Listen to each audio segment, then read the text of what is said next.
Hey guys, tonight we're stepping into the shadows of ancient Rome. Not the marbled forums or triumphal parades, but the forgotten spaces where people lived without freedom. Imagine the air thick with the smell of oil lamps, the scrape of chains, and the murmurs of 100 languages, all swallowed by the dark. You're one of them, a slave in the empire that bragged it, ruled the world. And you probably won't survive this, but don't worry, we'll take it slow. So, before you get comfortable, take a moment to like the video and subscribe, but only if you genuinely enjoy what I do here. I'd love to know where you're tuning in from and what time it is there. Drop it in the comments below. Now dim the lights, maybe turn on a fan for that soft background hum, and let's ease into tonight's journey together. The night before the auction stretches long. You lie on a straw mat that smells like wet hay and sweat, the sort of scent that sticks in your nose even when you dream. Around you, a few dozen others shift and whisper, some in Greek, some in Egyptian, some in languages no Roman has bothered to name. The pen is an open-air cage behind the market square, wooden posts lashed with iron rings. You can see the moon through the gaps, thin, cold, and far too clean for a place like this. You don't know exactly who captured you. Maybe pirates on the Aegean, maybe soldiers during some dull provincial skirmish that no senator will remember. Rome is hungry for bodies, and you were simply in the wrong place at the wrong time. Historians still argue whether the majority of slaves came from wars or from local birth. Either way, the result's the same. You ended up here, your life reduced to a ledger line. The trader snores nearby, his purse clinking softly every time he turns. He's the sort who measures people by teeth and calluses.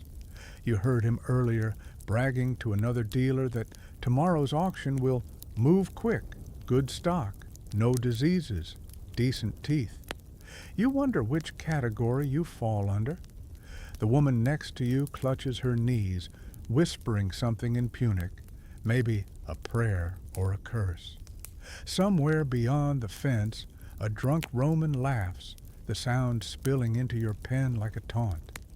In a way, you envy him. His night ends in wine and warmth, yours in cold uncertainty. You pull the thin blanket tighter. The stars overhead look sharp enough to cut. A rat scurries past your foot. You flinch, but don't move otherwise. Movement draws attention, and attention brings trouble. A few of the men have iron collars, the kind engraved with their owner's name and a promise of reward for their return. The letters catch the moonlight, tiny reflections of ownership. You wonder what they'll rename you. Romans love to rename things, conquered cities, gods they borrow, people they buy. If you had a fine Greek name, they might keep it as a novelty. If not, expect something short and practical.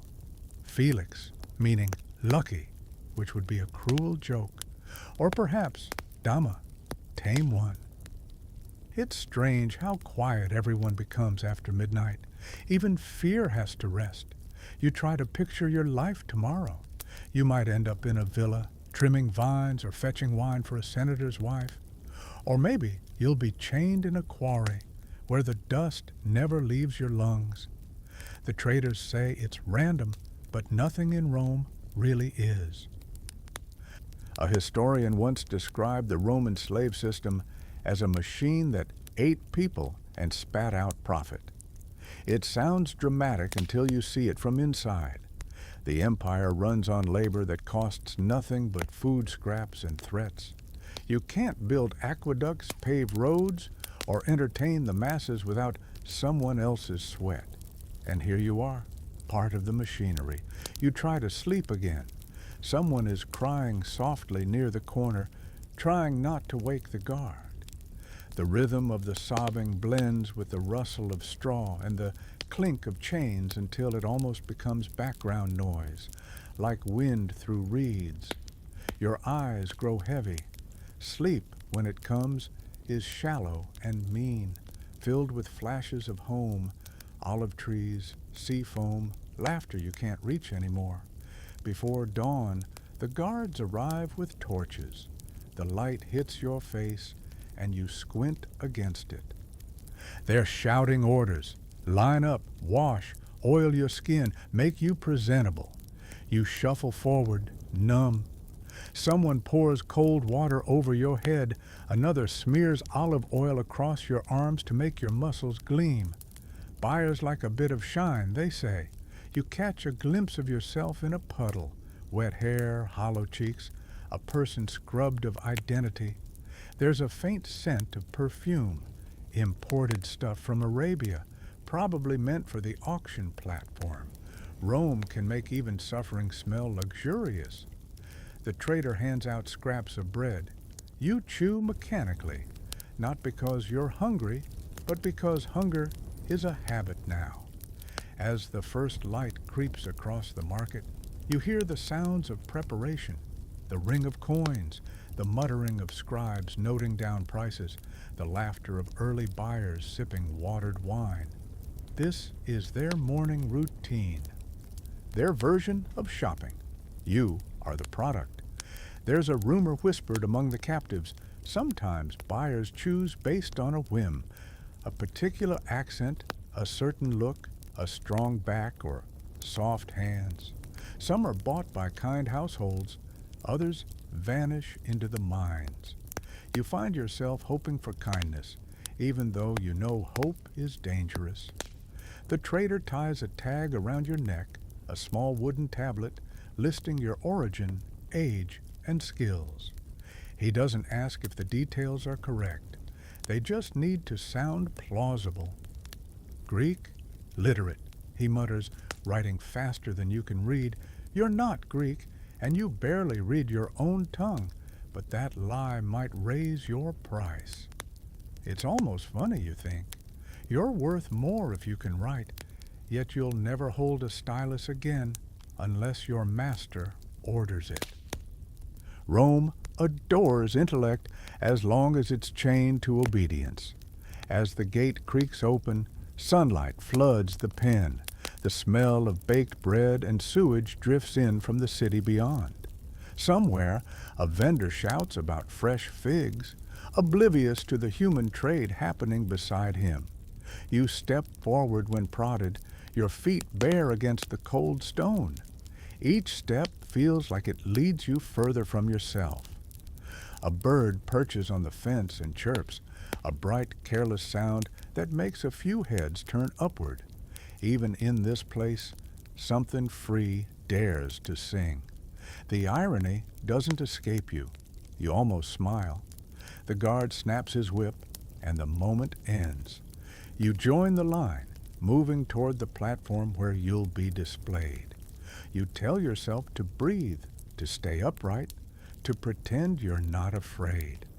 The crowd murmurs, coins jingle, and somewhere a scribe dips his pen in ink, ready to record another sale. The night is over, your old life is gone, and the day that begins will redefine what it means to belong to Rome. You stand beneath the dealer's spear, the symbol of sale and ownership, feeling the weight of hundreds of eyes sweep across your body. The wooden platform creaks under your feet as the auction begins. The trader, all smiles and sweat, raises the spear high to signal that what stands before him is legally his to sell. That small gesture transforms you from person to property, from who to what. He calls out your supposed qualities like a merchant boasting of ripe olives. Strong, healthy, speaks Greek, trained for housework. You know at least half of that is a lie. The crowd murmurs, weighing your value in denarii. It's strange how quickly people learn to inspect others the way they might inspect livestock. They peer into your mouth, tug your hair, Press your shoulders, even pinch your side to test the flesh. You keep still because flinching lowers the price. Historians still argue whether slaves were sold naked in every auction, but most agree the majority were. Humiliation as both proof of health and a reminder of power. You try to focus on the details around you instead. The market is a chaos of smells, fresh bread, oil, manure, and the sharp tang of sweat mixed with bronze polish. The noise blends into a constant hum, broken by the bark of the auctioneer. Behind you, another group waits their turn, some pale from the north, others dark-skinned from Nubia or beyond. Rome's conquests stretched so wide that the slave market sounds like a geography lesson shouted by merchants. 2,000 sesterces, someone calls. You glance toward the voice, a man in a faded toga, maybe a middle-class citizen hoping to impress his neighbors with a new household servant. Another voice counters. The bids climb like an argument no one means to win. You hear numbers, not names. When the deal is done, the trader claps his hands and grins. He hands your rope to the buyer, pockets his coins, and moves on to the next body. You barely have time to process it. The new master signs a wax tablet, sealing your fate with a stylus's scratch. He seems ordinary, neither cruel nor kind, just practical. He studies you for a moment, then says, "You'll do." It's almost a compliment. You nod, not trusting your voice. A clerk writes your details in a ledger, purchase date, price, and origin, Achaia. You think about correcting him, but don't. Rome loves categories more than accuracy. As you're led away, the city expands around you like a living map. The streets pulse with life, vendors hawking olives, donkeys clattering over cobblestones, the distant cheer of a crowd near the Circus Maximus. You smell smoke from cook fires and something metallic from the Tiber. Above it all looms the Capitol, marble and arrogance shining in the sun. You pass another auction square, smaller, where unsold slaves are being tested again. One man is forced to lift a heavy amphora over his head to prove his strength. Another girl sings a line from a song, her voice trembling. The buyers laugh when she stumbles. A quirky but true detail. Dealers often smeared chalk on a slave's feet if they were newly imported, signaling to buyers that this was fresh stock. You glance down and notice the faint dust on your own toes. Imported goods, apparently. Your new master leads you through a shaded portico toward his home, a domus near the Aventine Hill. You try to memorize the turns. Left past the Fountain of Hercules, right at the baker's stall, because knowing the way back, even if you never use it, feels like a small rebellion. When you arrive, the doorkeeper eyes you without interest. He's a slave, too. Older, with a scar that curves from ear to jaw. He gives you a curt nod. Welcome to the ranks. You're led through the atrium, its floor tiled with mosaics that gleam like wet fish scales. The air smells of incense and wax. The owner's wife glides past. Gold bracelets jangling. She doesn't look at you. To her, you're already part of the furniture. The steward, another slave but one with authority, explains your duties. Fetch water, polish lamps, assist in the kitchen. The hierarchy is immediate and suffocating. Slaves over slaves, all watching each other to stay alive. Historians still argue whether Roman slavery was harsher in rural estates or urban households. But every survivor's account hints that cruelty simply wore different clothes depending on the address. You're issued a tunic, plain and itchy, and told to scrub in the courtyard cistern. The water is cold and your reflection wavers. You barely recognize yourself. The steward mentions, almost casually, that if you run, The brand on your shoulder will make you easy to trace. You glance down. Yes, the traitor must have pressed it on while you were half asleep in the pen. A faint scar shaped like a letter still stings there. That evening, you help prepare the household meal. You learn the kitchen by smell. Garum sauce like rotten fish, herbs crushed under a mortar, bread baking in the corner. The cook, another enslaved man, moves with weary precision. He mutters about portions, about guests, about how the mistress wants everything perfect. When you accidentally spill a handful of lentils, he hisses under his breath, "Careful, they'll dock your ration for that." You whisper an apology. He shrugs. It's already forgotten. Survival means adapting quickly. Later, when the house quiets, you're shown your sleeping space. A narrow cell off the back corridor. No window, just a slit for air. You sit on the straw mattress and stare at the wall. Somewhere, you hear laughter. Probably the family reclining in the triclinium, sipping wine as if the day's trades were just numbers. You think back to the auction, to the dealer's spear glinting in the sun. That same spear, called the hasta, is a legal fiction, a ritual weapon left over from Rome's old wars. It's supposed to symbolize a public sale, but for you, it felt like a warning. All that glitters here is ownership sharpened to a point. You close your eyes, exhausted, trying to forget the crowd's eyes and the touch of strangers assessing your worth, but the memories linger, stuck to your mind like oil on skin. You breathe shallowly, half afraid to sleep, half desperate for it. The quiet hum of the household surrounds you, muffled voices, footsteps fading, a dog snoring somewhere near the door. Tomorrow, you'll wake before sunrise to serve people who don't know your name, or worse, the name they gave you. You'll learn the rhythm of obedience, bow, fetch, clean, retreat.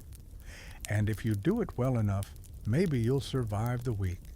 You drift towards sleep, thinking of the chalk on your feet, the mark on your shoulder, and the coin that changed hands.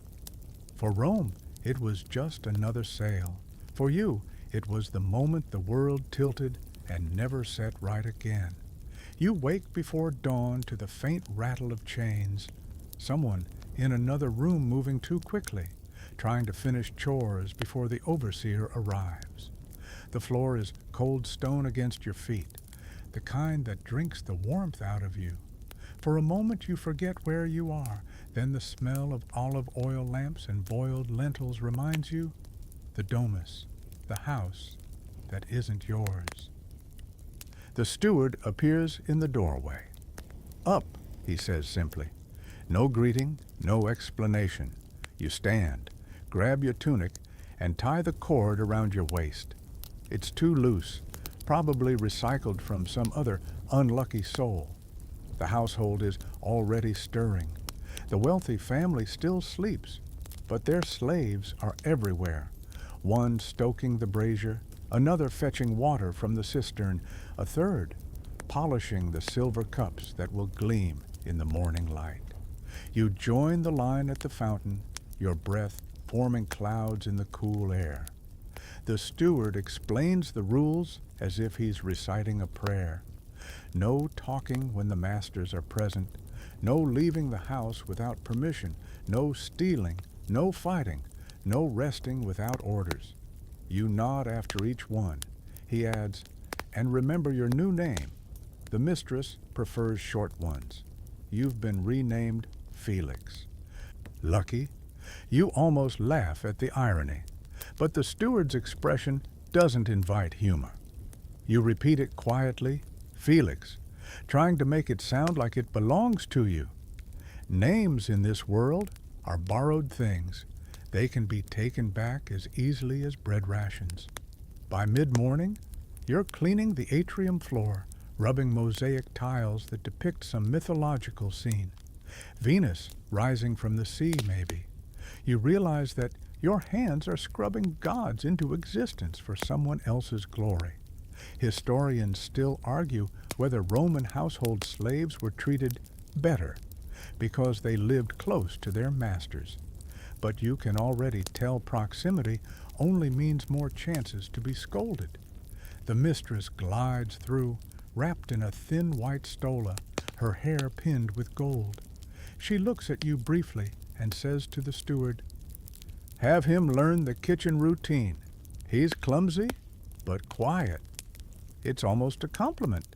The steward nods. You bow. The conversation ends like that. 3 seconds of notice, one command, a lifetime of consequence. Later, the house physician arrives to check the family's health, carrying a bronze case of instruments. He glances at you and mutters, "New one?" You nod. "Don't drink from the marble basin," he advises. "The water sits too long, causes fevers." You thank him quietly. Small kindnesses like that are rare enough to feel like gifts. As the day unfolds, you learn the rhythm of obedience. The cook barks orders from the culina, the steward checks everything twice, and the doorkeeper inspects your work with mild disinterest. It's a hierarchy built on exhaustion, each level tired of the one below. In the corner of the kitchen, you notice a young girl polishing plates. She whispers, "First day." You nod. She smiles faintly. "Don't talk much. They like you invisible." Then she points to her own collar, a thin strip of bronze engraved with her master's name and the words, "Tene me quia fugio." Hold me, because I am fleeing. You feel your stomach twist. That's the standard tag for runaways, worn even when they're not running. It said some slaves paid to have those collars decorated, hoping the prettier script would make the humiliation sting less. A quirky, terrible tidbit, but true. Rome had a way of turning punishment into fashion.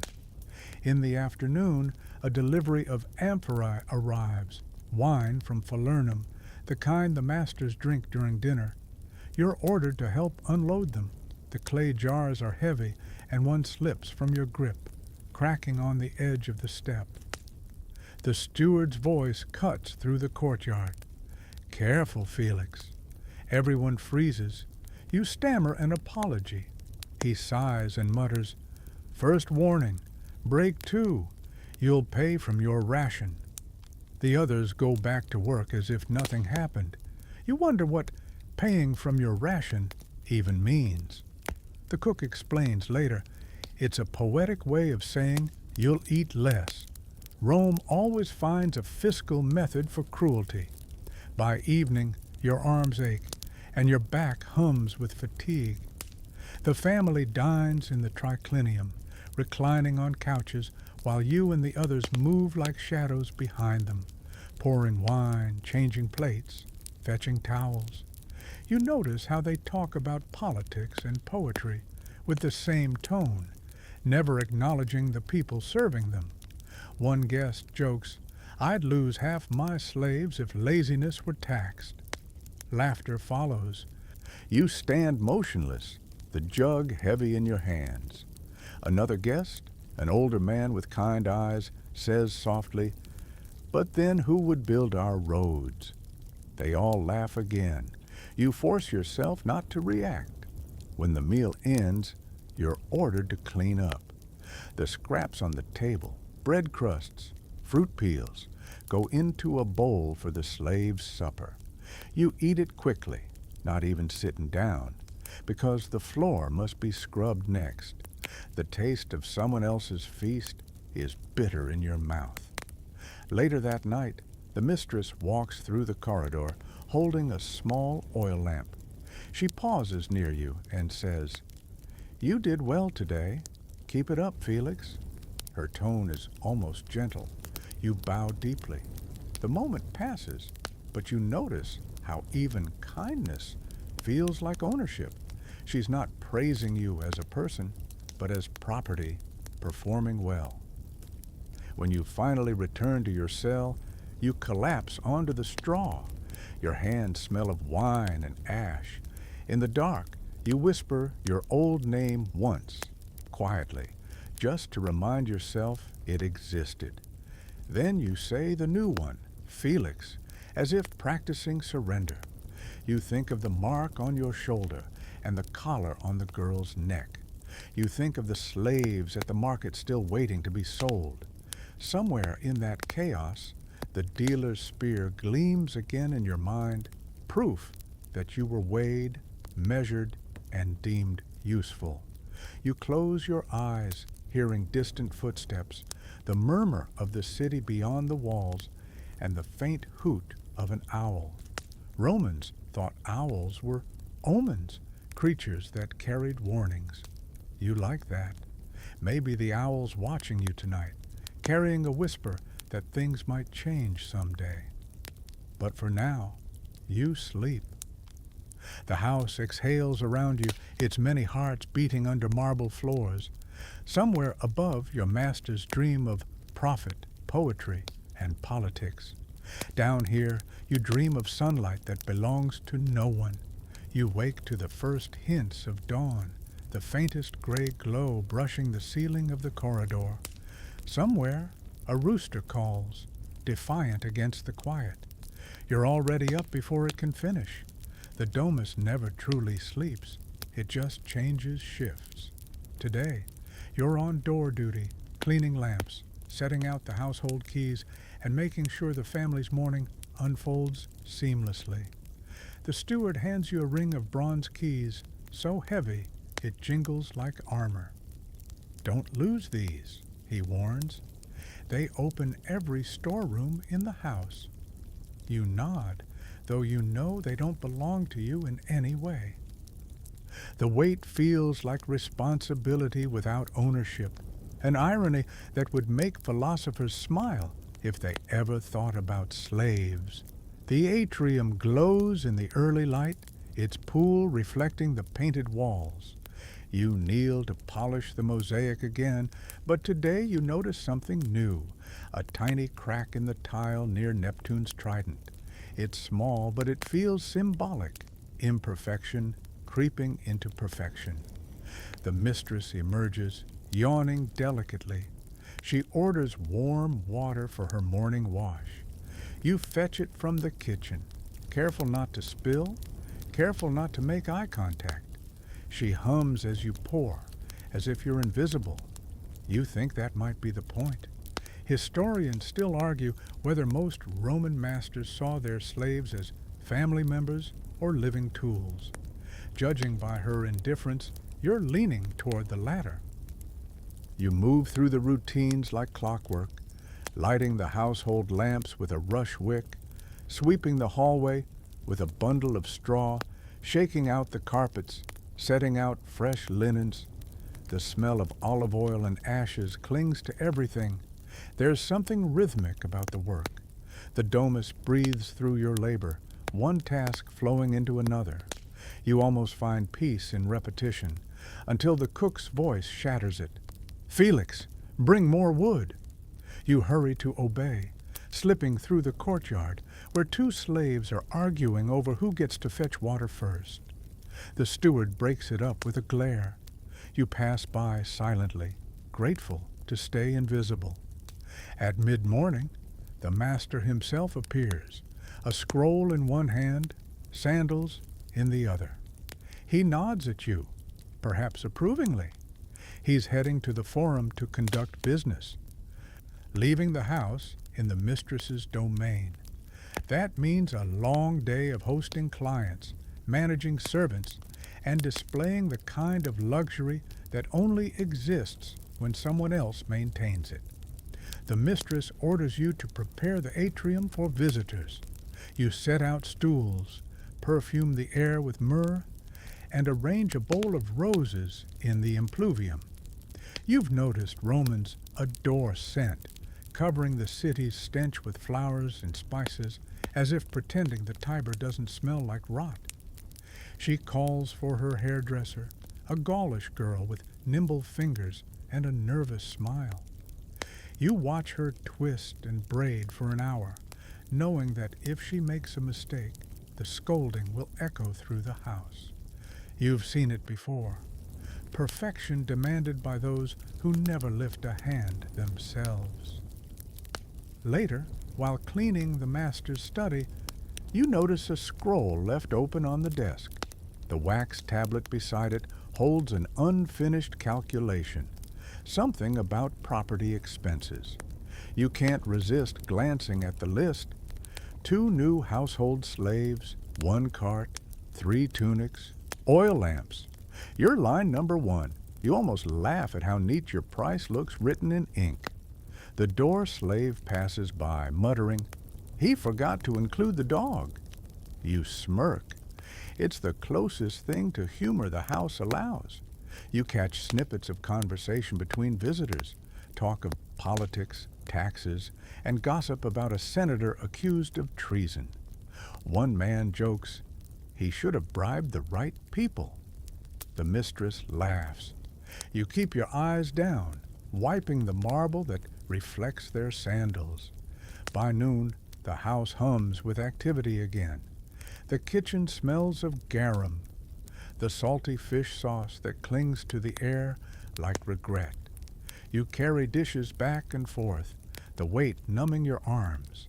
The cook, always cranky, tells you to grind pepper.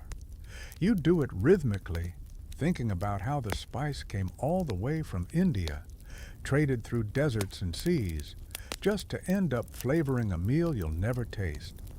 There's a saying among slaves, "The empire conquers the world, and we clean it." It's not far from truth. In the afternoon lull, you're sent to dust the family's lararium, the shrine for household gods. Tiny bronze figures of lares and penates stand on a marble shelf, their faces rubbed smooth from generations of devotion. You light a bit of incense and bow. It's habit, not faith. Still, you whisper a small wish. May tomorrow not be worse. You think about the irony again. The masters pray to household gods for protection, while the household itself lives in fear of them.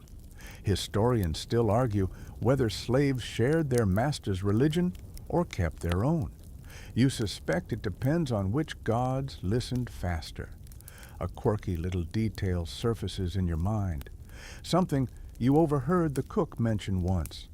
Some wealthy Romans kept a sleeping slave stationed near their bed to wake them gently or chase off mosquitoes during the night. You can't decide if that's luxury or nightmare. When evening comes, you're exhausted. The lamps you cleaned in the morning now burn softly, painting gold circles on the walls. You move through the house, collecting leftovers, nodding at familiar faces. The hairdresser hums a tune under her breath. The steward tallies supplies on his wax board. Life continues in mechanical precision. As you lock the storerooms with the keys you never own, you think about how those keys symbolize everything around you. Trust without freedom, access without ownership. You hold them carefully, almost reverently, before hanging them on the peg near the steward's quarters. Later, in your cell, you lie on the straw and listen. You can hear the wind through the peristyle, the creak of wooden beams, the distant splash of the courtyard fountain. Somewhere above, the mistress laughs softly, a sound like coins dropping into water. You think of the cracked mosaic tile again, how small flaws hide in perfect surfaces. Maybe that's how survival works here. You find the cracks, you breathe through them. Before sleep claims you, you whisper a joke to yourself, the kind no one else will hear. Felix the Lucky, keeper of keys that open everyone's doors but his own. You smile faintly.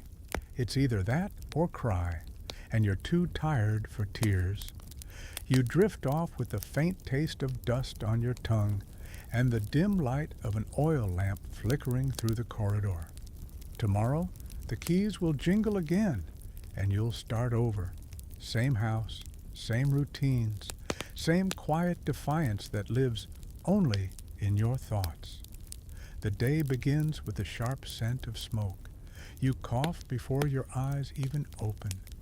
Someone's already started the morning fire in the culina, the kitchen, and the air is thick with the familiar blend of burning olive wood and yesterday's grease.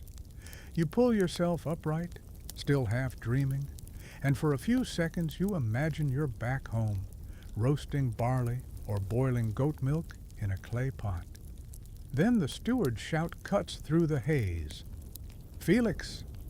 To the kitchen, now!" You hurry down the corridor, your bare feet slapping the stone. The kitchen is alive already, a low-ceilinged, windowless room that feels more like a forge than a place for food. 2 other slaves work beside you. Livia, who chops vegetables so fast her knife hums, and Daphnis, the scullion, whose job is mostly hauling water and cursing under his breath. The cook, Marcus, broad-shouldered, scarred from burns, barks orders while waving a ladle like a general with a sword. Get the bread off the embers before it turns black. And who left the garum open again? It smells like Neptune's armpit in here. You grab the half-charred loaves and place them on a tray. The crust crackles as it cools. The smell isn't unpleasant, just overwhelming. You never knew bread could demand so much attention. Marcus glances at you. "First full day in my kitchen, eh? Don't get in the way, and maybe you'll live long enough to hate it." He grins. You can't tell if he's joking. Historians still argue whether Roman kitchens were efficient masterpieces or smoky death traps. Judging by this one, the answer is probably both. There's no chimney, so the smoke simply gathers near the ceiling and swirls until it finds an exit, usually your lungs. You blink through tears as you grind pepper in a stone mortar, the rhythmic sound almost meditative. "Not too fine," Marcus says, glancing over. You crush it into dust. The mistress complains it loses its bite, like her husband. He laughs at his own joke, and even you smile. The first course of the day is simple: bread, olives, cheese, and fruit for the family's breakfast. You carry a tray through the hallway, trying not to trip over a sleeping dog. The mistress doesn't look up as you set the food beside her. She's already dictating letters to a scribe. You bow and return to the kitchen where the real work begins. The day's cena, the evening feast. Marcus reads off the menu from a wax tablet. Boiled pork with leeks, roasted dormice in honey, lentils with coriander. Oh, and fish sauce with everything, of course. You grimace slightly at the mention of dormice, those tiny pampered rodents fattened just to become dessert. A quirky historical truth. Romans kept them in clay jars called gleraria, feeding them nuts until they were suitably plump. You wish you didn't know that. As you prepare ingredients, Daphnis leans close. "Don't oversalt anything," he whispers. The last boy did, and Marcus made him taste every batch until he puked. You nod grimly. The kitchen may be small, but it's its own empire, strictly ruled, mercilessly run. The day grows hotter. The air ripples with heat from the stove. Sweat drips into your eyes. You wipe it with the back of your hand, leaving a smear of ash on your forehead. Outside, you can faintly hear the city, merchants shouting, children laughing, a smith hammering in the distance. Life continues loud and oblivious. You wonder briefly if any of them smell the same smoke you do, or if your world is sealed off by the walls of this house. By midday, Marcus lets you fetch water from the cistern for a short break. The cool air outside feels like mercy. You drink greedily, ignoring the metallic taste. The other slaves gather near the courtyard wall, gnawing on crusts of leftover bread. Someone tells a joke about the mistress's new perfume, that it smells like boiled roses and despair, and laughter ripples softly before being stifled by the steward's footsteps. Back inside, you resume stirring a pot of lentils so thick it bubbles like tar. Marcus tastes it, frowns, and drops in a handful of chopped herbs. "Better," he mutters. "If the mistress frowns, I'll say it was your idea." He winks, and you almost relax. Historians still debate whether slave cooks were respected craftsmen or simply expendable laborers. Marcus, with his burned scars and weary pride, seems to exist somewhere between the two. You watch him drizzle honey over the roasted dormice, humming tunelessly. In his own strange way, he's an artist, one whose audience never claps. Evening comes, and with it, the chaos of serving the cena. You carry trays of steaming dishes into the triclinium. The family reclines on couches, laughing with guests. Perfume mingles with the scent of roasted meat. You stand behind the master, refilling his cup when it dips below half. A guest compliments the food. "Marcus has outdone himself," the master says. "He has a good team now." You glance down, hiding your reaction. Praise flows upward in this house, never sideways or down. Later, after the guests leave, the kitchen fills with clatter again, washing, scraping, cleaning. The leftover bones and bread crusts become the slave's meal. You eat quickly, grateful for warmth and salt. Livia tells a story about a kitchen fire years ago that nearly burned down another villa. "The master blamed the slaves, of course," she says, shrugging. "But the oil lamp had cracked. Some things just break." You lie awake later thinking about that lamp, about how fragile everything feels, pots, tempers, people. Maybe that's why Rome builds so many statues, you think, to make permanence out of a world that always cracks and burns. In the stillness, you listen to the embers die, the soft sigh of smoke curling up the walls. Tomorrow will bring the same heat, the same noise, the same balancing act between survival and servitude. And maybe, if you're careful, Marcus will let you taste something sweet, a spoonful of honeyed fruit, a crumb of bread still warm from the oven. Small mercies, but they keep you human. You close your eyes, the scent of smoke still clinging to your hair, your hands, your dreams. Somewhere above, laughter drifts from the family's quarters. You imagine what it would feel like to laugh that freely. Then you let the thought go, like steam from the kettle, rising, fading, gone. The next day begins before the sky even thinks about turning pale. You're woken not by a voice this time, but by the metallic scrape of a key in the lock. The steward's silhouette fills the doorway, a lantern in hand. "Change of assignment, Felix," he says flatly. "The master wants you in the tabernae, the workshop. You start today." The tabernae isn't part of the house proper. It's a workshop attached to the front of the building, opening directly onto the busy street. You can smell it before you see it. Metal shavings, sweat, a hint of vinegar from the tanning vats next door. When the door swings open, you're hit by the hum of labor, hammers striking, saws whining, and voices muttering curses in half a dozen accents. The foreman, a freedman named Publius, doesn't look up from his workbench. "New one?" he asks the steward. The steward nods, then leaves without another word. Publius gestures with a chisel. "You'll polish fittings and sort nails. Simple enough. Try not to stab yourself. It slows production."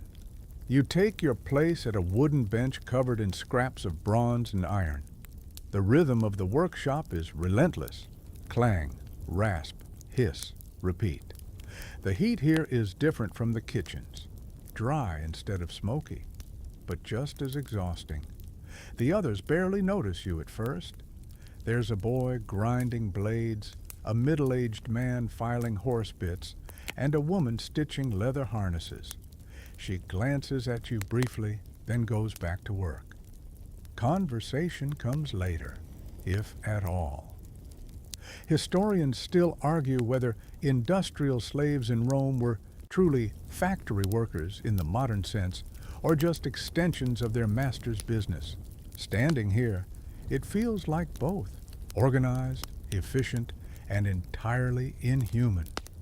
By midday, your fingers are already blistered. Publius inspects your work and grunts approval. Not bad, you've got steady hands. He pauses, then adds, "Keep that up and you might get to handle real metalwork someday. Maybe even earn your peculium." The word hangs in the air. Peculium, the small allowance slaves could sometimes save toward their freedom.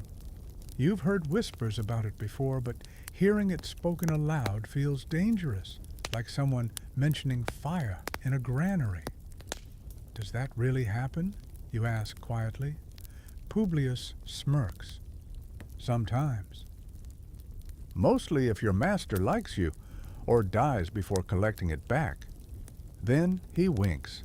So be patient, and don't wish him good health too often." The joke lands with just enough sting to make you laugh under your breath. The woman stitching harnesses snorts softly without looking up. The brief flicker of camaraderie feels like sunlight in a cellar. The rest of the day passes in waves of noise and monotony. You learn to tell time by the rhythm of deliveries. Carts arriving with raw metal in the morning, merchants picking up finished goods in the afternoon. The street outside never stops. Children chase stray dogs. Vendors shout about fruit prices. A beggar sings tunelessly near the fountain. The city's pulse beats against the walls of the workshop. Around midday, you overhear two workers whispering about a recent riot in the Subura district. Apparently some slaves revolted against their overseer and set his warehouse on fire. One shakes his head. "Fools," he mutters. "They'll crucify 100 for that."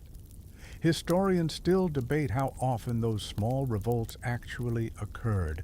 Some say they were rare, others insist they were common but quickly silenced. Either way, the punishment is always certain. The whisper dies as Publius walks by, and the sound of hammers fills the silence again. In the late afternoon, you help carry finished goods to the storeroom, a stack of bronze door handles and candlesticks bound for the market.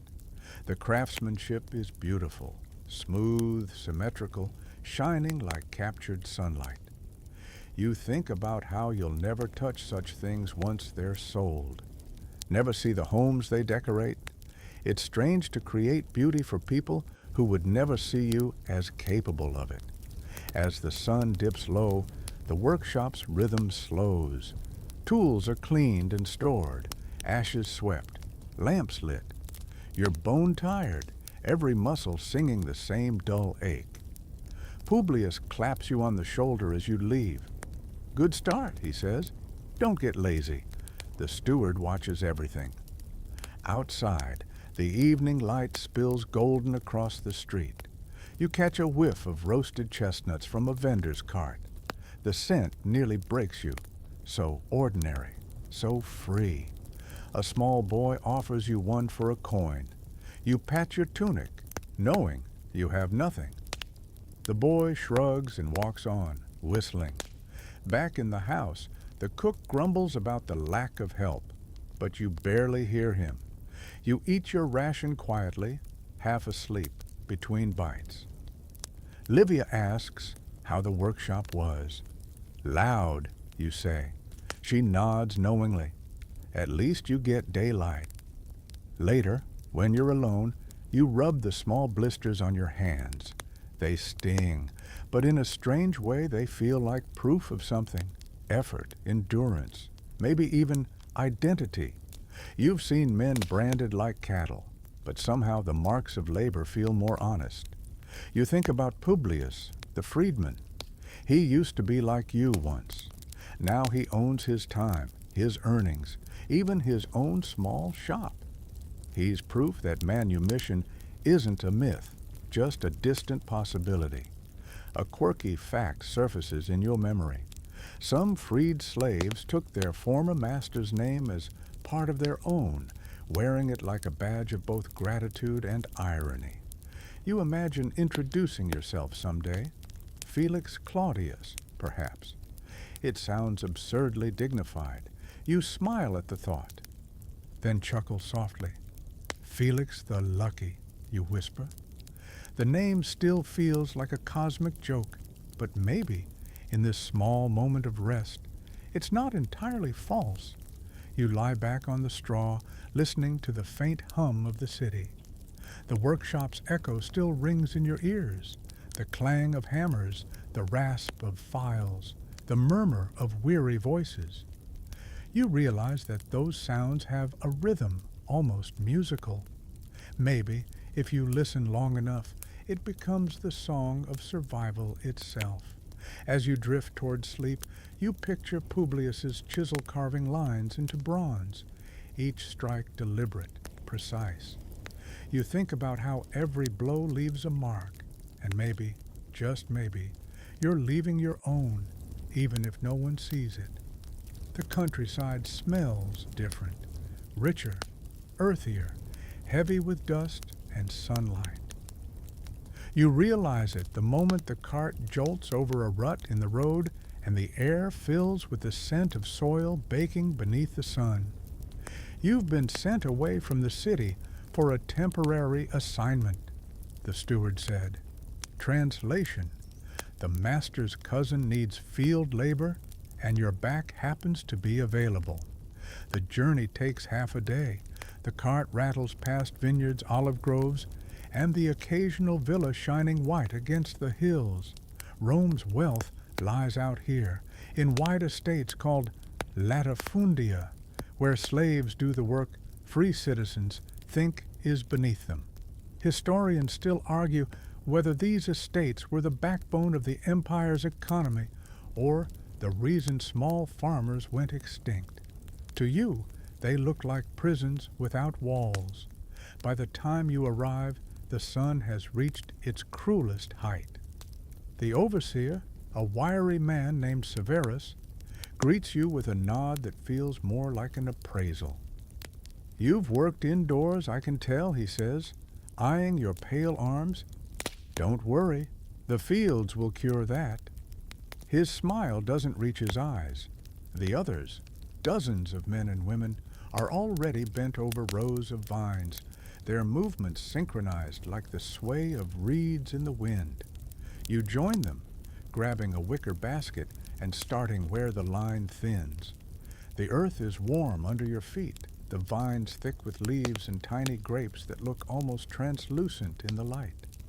Within an hour, sweat soaks through your tunic. The sun presses down like a physical weight. The air buzzes with insects and the low groans of effort. You wipe your brow with a dusty hand, only making it worse. The work is simple but endless. Prune the vines, gather the fallen grapes, clear stones from the soil. The overseer walks up and down the rows with a vine switch, tapping shoulders when someone slows. He doesn't need to strike hard. The sound alone is reminder enough. At midday, you're allowed a break. Barely time to swallow a bowl of porridge and drink warm water from a shared jar. Someone nearby mutters, "They treat the vines better than us." You glance up, half smiling despite yourself. He's an older man, his skin darkened by years of sun, his eyes still sharp. "Name's Cotta," he says. "Don't bother counting the days. They blend together." You share the shade of a gnarled olive tree. Cotta tells you he's been here 15 years. Came from Sardinia. Tried to run twice. First time, they caught me. Second time, I thought I made it. He laughs dryly. Turns out, when you don't know where you're going, every road just leads back. You nod, not sure what to say. There's a strange calm in his voice, the kind that comes from surviving things too big to name. Back to work. The rhythm of bending, cutting, gathering becomes hypnotic. The distant hills shimmer in the heat, and your thoughts drift. You remember the kitchen's smoky warmth, the cool marble floors of the domus. Here, everything is raw, air, dirt, pain. Yet there's an odd honesty in it. The earth doesn't pretend to care who owns it. A quirky detail surfaces. Roman farmers sometimes smeared themselves with olive oil mixed with ash to protect from the sun. You try it later, following Kata's advice. It helps a little, though you smell like burnt soup. The afternoon stretches like a punishment. The sun refuses to move. Your back aches, your palms blister, and the vines seem endless. Severus passes again, counting rows, barking orders. "Faster, Felix," he snaps. "You city slaves are all soft hands and excuses." You mutter an apology and quicken your pace. As the light finally starts to fade, the horizon turns gold. The overseer signals the end of the day with a whistle. You straighten up, every muscle trembling, and look around. The fields stretch far in every direction, glowing under the sinking sun. For a brief moment, it's beautiful. Then the illusion fades, replaced by exhaustion. You're herded back to the slave quarters, mud-walled huts near a stagnant pond. Inside there's a single oil lamp, a pile of straw, and the faint smell of damp clay. The air buzzes with gnats. You drop onto the straw and stare at the flickering light. Someone nearby hums a tune, low and sad. Another mutters a prayer to the household gods he's long since stopped believing in. You close your eyes, and the sounds blend with the memory of cicadas in the fields. After a while, Kata speaks again from the darkness. "You'll get used to it," he says, "or you won't. Either way, the sun rises." You smile faintly, unseen. "You ever think about the city?" "Sometimes," he replies, "but the city doesn't think about us." That line sticks with you. Rome's greatness feels like a rumor out here, told by people who never see it. The empire runs on invisible labor, hands that plant and harvest, bodies that bend and break. Historians still debate whether the slaves in the countryside were worse off than those in the city, but Kata's cracked voice seems to answer for them. Later, as the night deepens, you watch fireflies flicker outside the hut. They move freely, tiny sparks against the dark. You wonder if freedom feels like that, brief, glowing, unpredictable. You remember something Marcus once said in the kitchen. A man can survive almost anything if he finds a rhythm. You think you understand now. The fields beat a rhythm into you, one of heat, pain, and persistence. It's brutal, but it's steady. Before sleep claims you, Severus's voice echoes faintly from somewhere outside, giving orders to the guards. You hear the jingle of chains, the creak of wooden gates closing for the night. You pull the rough blanket up to your chin and whisper to yourself, "Felix, remember this." Because tomorrow the vines will look the same. The sun will rise, indifferent. And somewhere between dawn and dusk, you'll keep moving. One motion, one breath, one stubborn heartbeat at a time. The morning begins with the sound of iron striking stone, a rhythm so deep it feels like the heartbeat of the earth. You blink in the half-dark, disoriented, until the smell tells you where you are: sulfur, dust, and sweat. The fields are behind you now. You've been transferred again. this time to a mining site in the hills outside the city. It said the mines feed Rome's hunger for metal, silver for coins, iron for tools, lead for pipes. You'd heard whispers in the latifundia about the mines, spoken like a curse. Nobody volunteers for this duty. You're not sure what you did to deserve it, but you suspect it's less punishment and more chance. Another cog moved by unseen hands. A guard shoves a pick into your palm. "Down," he says, nodding toward the tunnel mouth. You follow the others into the blackness, ducking low. The air grows colder and heavier with every step. Lamps flicker against damp rock walls, each flame trembling in its clay bowl. You've never felt darkness like this. Thick, swallowing sound, swallowing thought. The tunnel twists downward, narrow enough that your shoulder brushes the wall. Somewhere ahead, the rhythmic strike of picks echoes, joined by the hiss of shovels and the occasional muffled cough. Historians still argue whether mines were staffed mostly by condemned criminals or ordinary slaves. Judging by the faces you pass, gaunt, silent, eyes rimmed red from dust, you think it doesn't matter. Once inside, everyone looks the same, gray with exhaustion. Your task is simple and endless. Strike, chip, shovel, carry.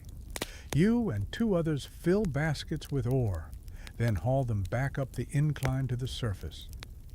Each load feels heavier than the last. The air down here doesn't move, and the only way to breathe deeply is to stop working, something the guards notice instantly. By mid-morning, your throat burns. You steal a few breaths near the lampstand, pretending to adjust your grip. The man beside you, bare-chested, ribs sharp as blades, grins weakly. "First day?" he croaks. You nod. "Don't worry," he says. "After a week, your lungs stop complaining." He laughs, then coughs until he doubles over. A quirky historical truth. Some Roman mines used child slaves to crawl into narrow seams, tying baskets to their ankles so older men could haul the ore back up. You catch sight of one, a small boy, maybe 10, eyes too serious for his age, dragging a half-filled basket through the dust. The guard doesn't even glance at him. Time loses meaning underground. The lamps burn low, get refilled, burn low again. You judge hours by the ache in your muscles and the dryness in your mouth. The only break comes when the guard whistles and everyone trudges back to the surface for water, a muddy trickle from a wooden trough that tastes like rust. Above ground, the sunlight stabs your eyes. You squint, blinking rapidly, amazed that the world still contains color. The guards let you rest for a short while before the next descent. You sit on a rock, staring at the horizon. The hills roll away in every direction, deceptively peaceful. One of the older miners, a man with a missing ear, mutters beside you, "They say this land used to be sacred to some local god. Guess he lost the deed when Rome arrived." He spits into the dirt. Even the gods get conquered here. Historians still debate the mortality rate of Rome's miners. Some claim most died within a few years. Others insist the empire's efficiency depended on keeping them alive just long enough to matter. Either way, the graves scattered near the work camp tell their own story. You pass them each evening, mounds marked only with stones, no names, no prayers.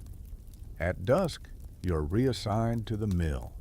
Compared to the tunnels, it almost feels merciful. You're to turn a heavy millstone used for grinding ore into powder. It's set inside a circular pit, powered by two slaves pushing wooden bars in endless rotation. The rhythm is hypnotic. Creak, grind, step, breathe. "Keep it steady," says your partner, a woman with short hair. and a voice like gravel. If it jerks, the overseer shouts. You nod. The two of you move together, silent, turning the wheel as stars begin to appear overhead. The smell of crushed stone rises around you. She speaks again after a while. You from the city? Yes. Then stop breathing like you're holding your nose. The dust doesn't care. You laugh softly, surprised. She almost smiles. They call me Junior, she says. Don't ask if that's my real name. I forgot it. You both keep pushing. The wheel squeals, a sound halfway between a cry and a sigh. Why are you here? You ask. Because I didn't die somewhere else first, she says simply. That line lodges itself in your chest. Later, as night deepens, the overseer calls a halt. The guards lead you all back to the barracks, wooden shacks perched on the edge of the quarry. The floor is dirt, the air thick with smoke from the cooking fires. You eat your ration in silence, barley mash and a bit of salted fish. It tastes like survival. Junia sits across from you, staring into her bowl. You'll get used to the noise, she says quietly. The ground keeps talking, even when you try to sleep. She's right. When you lie down, the world still hums beneath you. The echo of picks, the groan of timbers, the distant grind of the mill. You close your eyes, but the darkness doesn't feel any different from the mines. You wonder, briefly, what happens to the silver and iron you dig up. Maybe it becomes armor for soldiers, or a statue of some emperor who'll never know your name. Rome's glory is built on invisible hands, and yours are just two more among millions. A stray thought surfaces before you drift off. Back in the kitchen, Marcus once joked that everything in Rome had a flavor: salt, smoke, or sweat. Down here you think it's all three. You turn on your side, coughing softly, the taste of metal on your tongue. Somewhere in the darkness, a hammer strikes again, steady as a heartbeat. You breathe in dust, out hope. Sleep comes like a slow collapse, inevitable, heavy and gray. You wake before the sun again, but this time the sound isn't hammers. It's the splash of water. The air smells cleaner, lighter. You're no longer in the mines. The master's orders have pulled you back to the city, reassigned to public works, where slaves keep Rome running, while its citizens boast of glory. You've traded darkness for daylight, but the work still belongs to someone else. You join a crew of municipal slaves on the street outside the baths. The foreman, a broad man with a missing thumb, hands you a broom made of twigs and says, "Keep the street clean till midday. Don't wander, don't talk, and for Jupiter's sake, don't stare at the senators." You nod, gripping the broom like a staff of office that means nothing. Rome wakes around you in waves.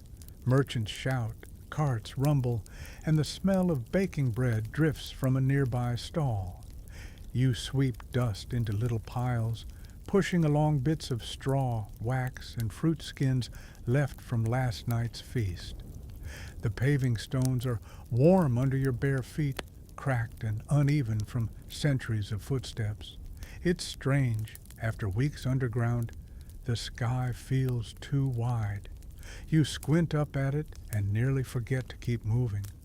The foreman notices and growls, "You'll get used to freedom's glare." He's not wrong. The light feels suspicious after so much dark. By mid-morning, you're ordered to help carry amphorae of water from the aqueduct's spout to the public fountains. The aqueduct itself looms above the city like a rib cage of stone, channeling water from miles away. You marvel at it, even as your shoulders ache beneath the weight of the jar. Historians still argue whether Rome's water supply was truly clean. Some say the lead pipes poisoned entire generations. But no one here seems to care. The water flows, And that's enough. You pass under an arch where mosaic workers repair a broken wall. One calls out, "Hey, you there, hold that tile steady." You stop, bracing a section while he adjusts it. The image is of Neptune again, his trident raised over a sea of tiny blue stones. You wonder how many versions of the same god exist in this city. Neptune here, Mars there, Jupiter everywhere, each shrine serviced by slaves sweeping, polishing, maintaining divinity. When you return to your assigned street, a boy in fine clothes tosses his orange peel onto the ground right after you've cleaned it. He grins, daring you to react. You don't. You just sweep it aside. His mother scolds him half-heartedly and moves on. You breathe deeply, letting the moment dissolve into the dust. By midday, the foreman sends half the crew to the thermae, the public baths, to scrub the marble floors. The baths are enormous, echoing with voices and laughter. The heat inside feels like walking into a cloud. Steam curls up from the hippocaust, the underfloor furnace that warms the rooms. You're assigned to wipe condensation from the walls, and the scent of oil, sweat, and soap mixes into something dizzying. Don't look at the patrons, the foreman reminds you. They don't want to remember you're here. So you focus on your task, wiping, scrubbing, wringing cloths into buckets. The marble glows faintly in the torchlight, smooth beneath your hands. You can hear conversations drifting around you, politics, gossip, wagers on the next chariot race. One man complains about the grain shortage, another brags about his new villa near Pompeii. You catch fragments of words, luxury, citizenship, freedom, as if they belong to another language entirely. A patron laughs loudly, splashing water, and for a moment the sound reminds you of rain. It's almost comforting. Almost. During a short break, you and another worker sit by the furnace vent, warming your hands. He's older, with soot-darkened skin and a crooked smile. "You're from the mines," he says, recognizing the scars on your arms. You nod. "Then this must feel like heaven." You chuckle softly. "If heaven pays in blisters," he grins. "Still, better to scrub marble than swallow dust." Historians still debate whether public slaves were luckier than private ones. Some say yes, they could move freely through the city and even keep small savings. Others argue it only made freedom seem close enough to taste, but never touch. You're starting to understand that second version. In the afternoon, you're assigned to sweep near the Forum, where statues of emperors tower like silent judges. The crowd never stops moving. Lawyers in togas, beggars with open palms, vendors hawking sausages and honey cakes. Every few minutes, someone bumps into you without apology.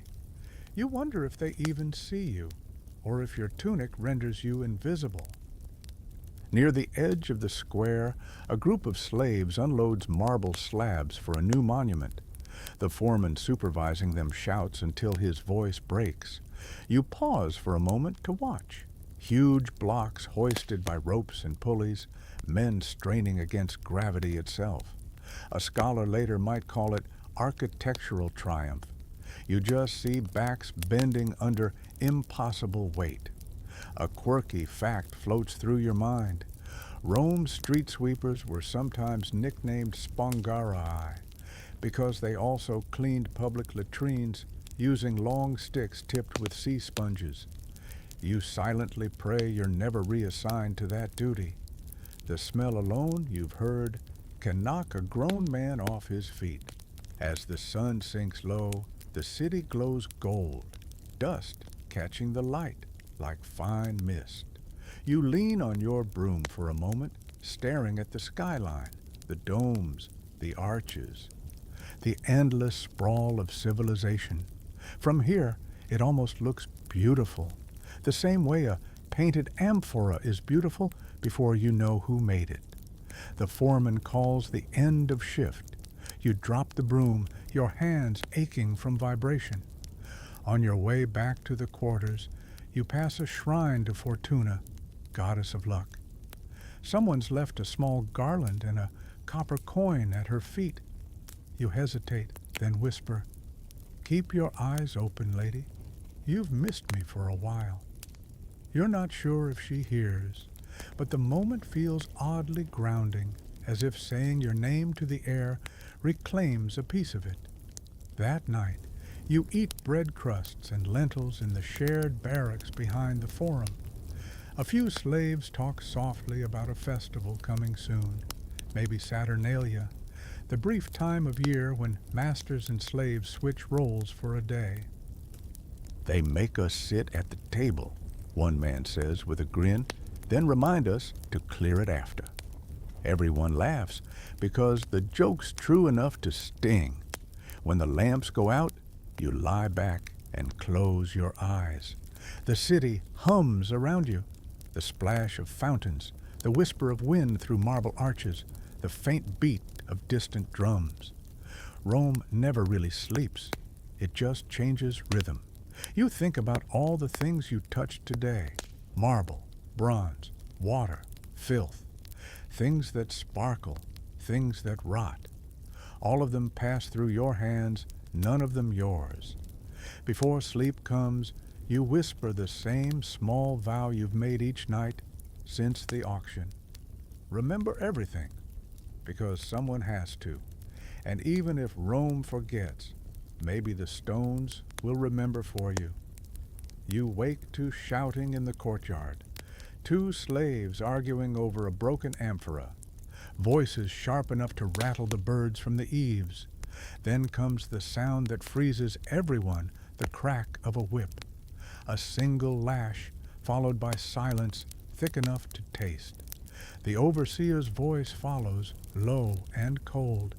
No more accidents, not today. You've seen this routine before. The punishment isn't about justice, it's about rhythm, a daily reminder of who commands and who obeys. The amphora was probably worth a few denarii. The fear it purchases is priceless. You keep your eyes down, sweeping the threshold. The house feels heavier after such a morning. Even the air moves quietly, as if the walls themselves know to stay still. Later, when the steward passes you in the hall, he says, "You're lucky, Felix. The master believes in discipline, not cruelty." You nod obediently, though you're not sure there's a difference.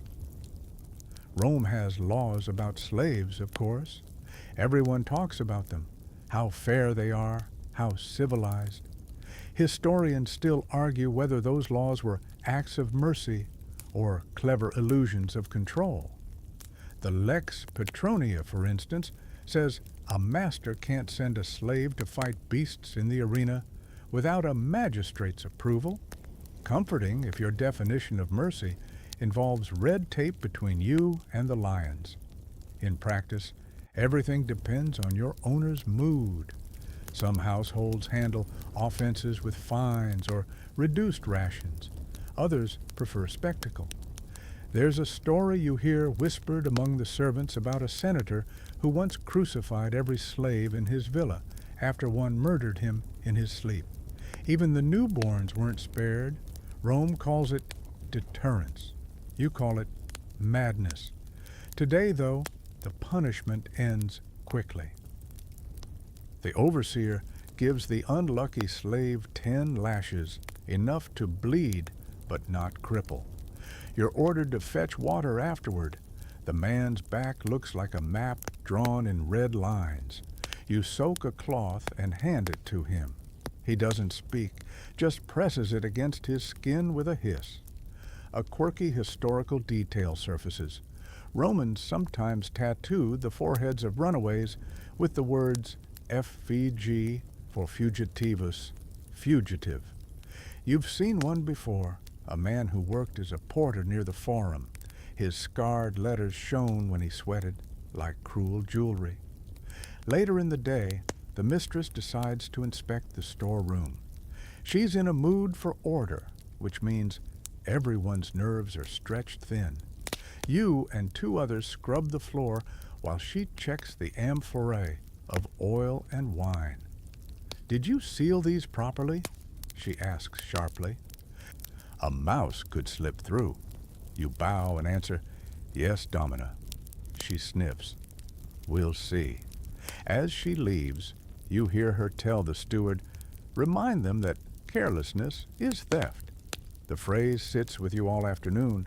Carelessness is theft. It's clever, in a chilling way.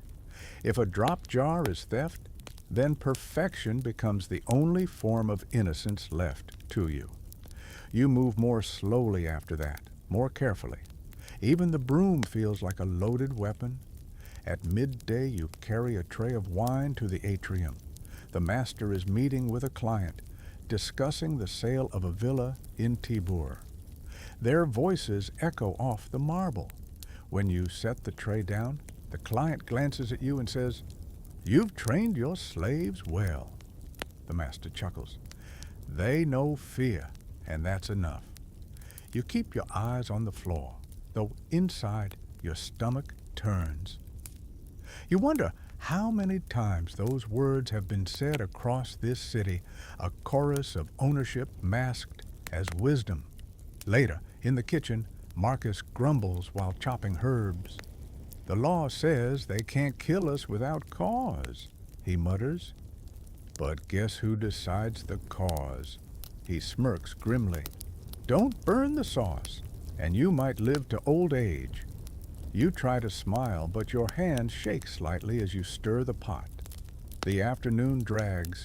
You polish brass candlesticks until your reflection blurs in them.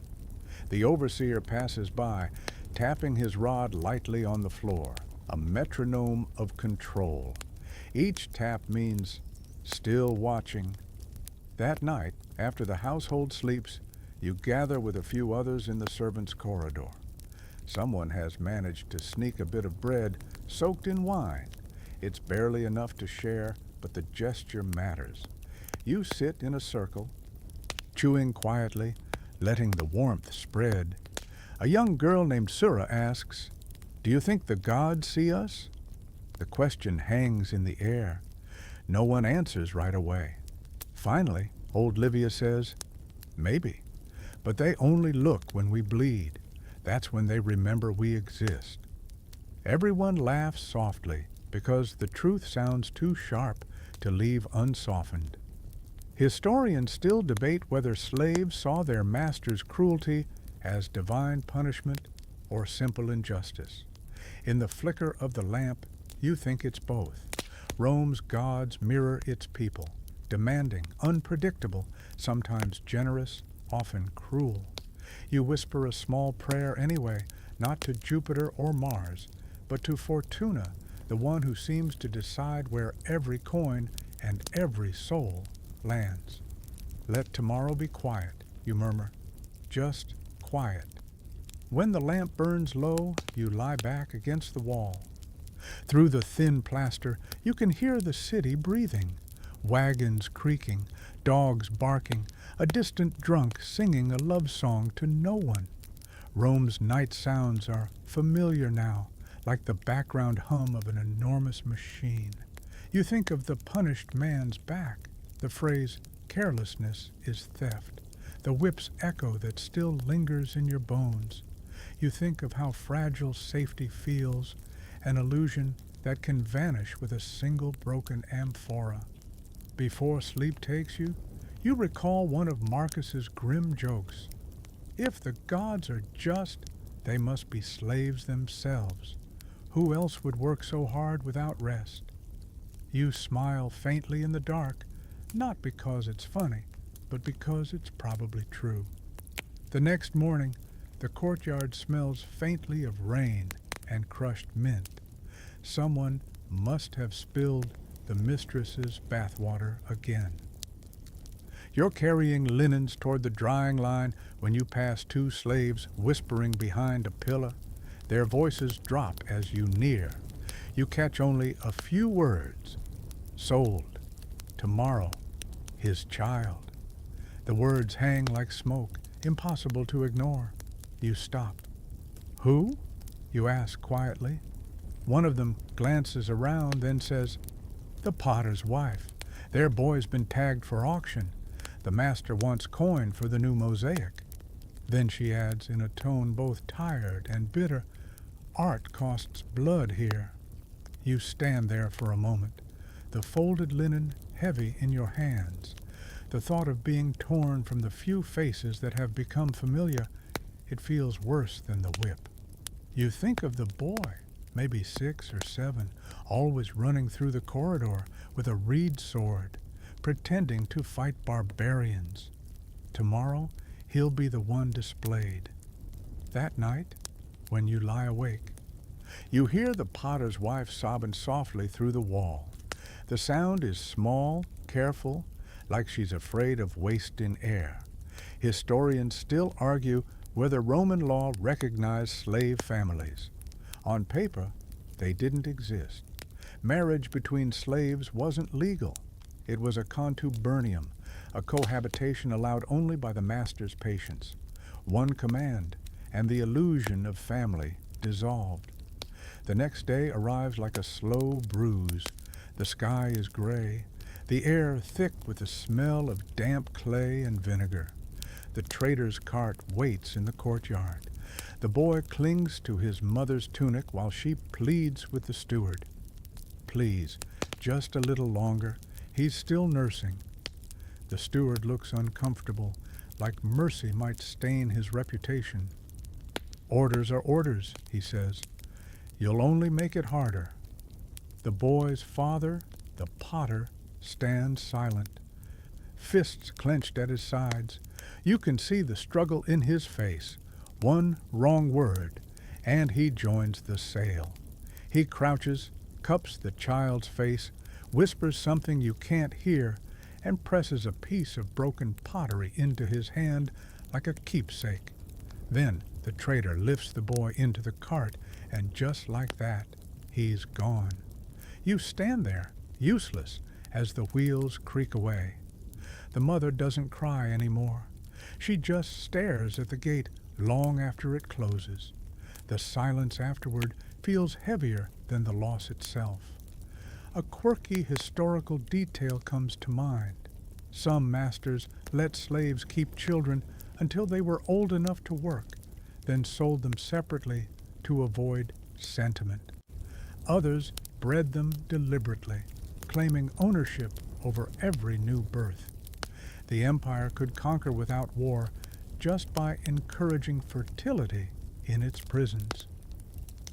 Later, in the kitchen, Marcus mutters, "They say every Roman is born free, but no one mentions the slaves born twice, once to life, once to property." He tosses salt into the pot like he's cursing the gods. You stir the lentils in silence, the smell of smoke suddenly unbearable. That evening, during dinner service, the mistress entertains guests. Their laughter fills the atrium. One woman, reclining gracefully, says, "My new maid just had a baby. Adorable little thing. I told her if she keeps it quiet, she can keep it a while." The others nod approvingly, like she's just recited a poem. You stand by the wine table, your expression calm. Inside, something clenches and twists. You glance at the mosaic floor, tiny stones arranged so carefully, each one fixed forever in place. That's how Rome likes its beauty, permanent, obedient, silent. After the guests leave, the mistress asks you to clear the table. She notices your eyes lingering on the spilled wine that looks a bit too much like blood. "Don't look so grim, Felix," she says lightly. "We all play our roles, even you." You bow. "Yes, Domina." That night, you sit in the courtyard with Livia and the potter. The air is cold, the stars sharp. No one speaks for a long time. Finally, the potter says, "They renamed him Lucius." His voice cracks on the name. "Means light. I suppose that's fitting. He's gone where we can't follow." Livia touches his arm gently. The gods see children first, she says, though even she sounds unconvinced. Historians still debate whether slaves found solace in their faith or used it as survival theater. Maybe both. In moments like this, belief feels like a tool you sharpen just to keep breathing. You remember your own mother for the first time in months. The scent of olives on her hands, the lullaby she used to hum when storms rattled the roof. The memory feels dangerous, like touching something forbidden. You tuck it away again before it can burn. The next morning, the mistress gives the potter new orders. He's to make decorative tiles for the fountain. She says it with cheerful practicality, as if a new task could fill the space his son left behind. You watch him nod silently, bow, and walk toward the kiln. His shoulders never straighten again. Later, while fetching water, you pass the courtyard fountain. The coins glitter at the bottom, offerings to the household spirits. You drop a pebble in, not a coin, whispering, "For Lucius." The ripple fades quickly. The water smooths itself as if nothing ever happened. Rome's fountains are good at forgetting. That night, Marcus tells a story about a philosopher who claimed all humans share one soul, divided into bodies. If that's true, he says, then when one of us breaks, the whole world should ache. He shrugs, but maybe the world's too numb to notice anymore. You think about that long after the fire dies, about the boy's hand clutching the pottery shard, about how love is the one thing even the whip can't fully erase. When you finally sleep, you dream of a marketplace where no one's for sale. You see faces, familiar and strange, walking freely, untagged, unnamed. The sun in the dream doesn't burn, it warms. You try to stay there, in that impossible light, for as long as you can. You wake before dawn to the low hum of distant bells, the signal for another festival day. The city stirs differently on mornings like this, a mix of exhaustion and anticipation. Slaves hurry faster, voices hushed, but bright, because festivals mean food, noise, and, if you're lucky, moments when masters look the other way. You dress quickly and step into the courtyard, where the air smells faintly of incense. The household altar glows with new oil lamps. The mistress stands before it, murmuring prayers to the lares and penates, the guardian spirits of home. You and the others kneel nearby, not because you believe, but because obedience is a kind of ritual too. When she finishes, she gestures for you to refill the wine bowl at the base of the shrine. The red liquid glistens as you pour, pooling around the tiny bronze figurines. "May they bless our household," she says softly. You almost smile. Our household. As if the gods might forget who actually owns it. After the ceremony, Marcus waves you toward the kitchen. "Festivals mean feasts," he groans, "and feasts mean chaos." He points at a tray of cakes, shaped like little pigs. "Try not to eat one, or the gods will strike us both down." The house fills with smells that could make anyone dizzy. Honey, wine, cinnamon, roasting meat. Outside you hear distant music, flutes, drums, the clatter of sandals on stone. The city feels alive in a way it doesn't on ordinary days, its edges softened by celebration. Historians still argue whether slaves found genuine joy in Rome's festivals or simply used them as breathing space. From where you stand, it's both. Even pretending to rejoice feels like a small rebellion against despair. In the afternoon, the mistress allows the household slaves a brief respite. You step out into the alley, blinking against the sunlight. The streets are lined with garlands. Vendors sell wreaths and trinkets. their tables overflowing with color. You pass a group of children tossing nuts and laughing, a scene so normal it hurts. At the corner, an old woman sells amulets, small clay charms shaped like hands, eyes, and keys. She waves you over. "For luck," she says, pressing one into your palm. "No charge. You look like you need it." You glance at the tiny carving, a closed fist with a thumb poking through two fingers. It's the figa, a charm to ward off evil. You hide it quickly before anyone sees. A quirky fact you remember from Marcus. Romans believed such charms protected not just against curses, but envy. Because in a city obsessed with power, envy was poison. You think about that as you tuck the amulet under your belt. Later, you return to the house to find preparations for the evening underway. The master insists on hosting a small dinner for his friends, so Marcus is in full battle mode, shouting orders over the clang of pots. You join him, stirring sauces, slicing figs, trying not to breathe in too much garum. As the feast begins, laughter and music fill the triclinium. The guests talk about omens, white doves seen over the Tiber, a thunderclap at noon, a senator's dream of Mars weeping blood. You stand nearby, listening.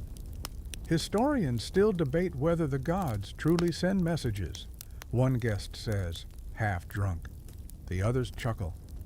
"If they do," another replies, "they've got terrible handwriting." When the meal ends, the mistress dismisses the household for a few hours of freedom. You slip outside again, drawn by the glow of torches and the echo of drums. The festival has moved into full swing. The streets swarm with people, citizens, freedmen, slaves, all mingling in the same space for once. Torches flare, smoke curls upward, and garlands of ivy crown laughing faces. Someone presses a cup of watered wine into your hand. You sip cautiously, savoring the brief illusion of belonging. For a moment, you forget to be cautious. You find yourself near the edge of the Tiber, where a group of musicians plays a slow, hypnotic tune. The river reflects the lights of the city, trembling with movement. A girl dances near the water's edge, her feet bare, her bracelets chiming. You recognize her. It's Junia, the woman from the mines. Somehow she's here too, transferred like you. She catches your eye and grins. Still breathing? "Felix?" she calls. "Barely," you reply. She laughs. "Then you're doing better than most." You talk briefly, exchanging fragments of memory. The mine's dust, the overseer's shouts, the quiet moments between. "Do you ever pray anymore?" you ask. She looks toward the river. Sometimes, not to their gods, to the ones who still listen. She flicks a pebble into the current. Maybe the water carries messages faster than incense smoke. You stand together in silence for a while, watching the ripples fade.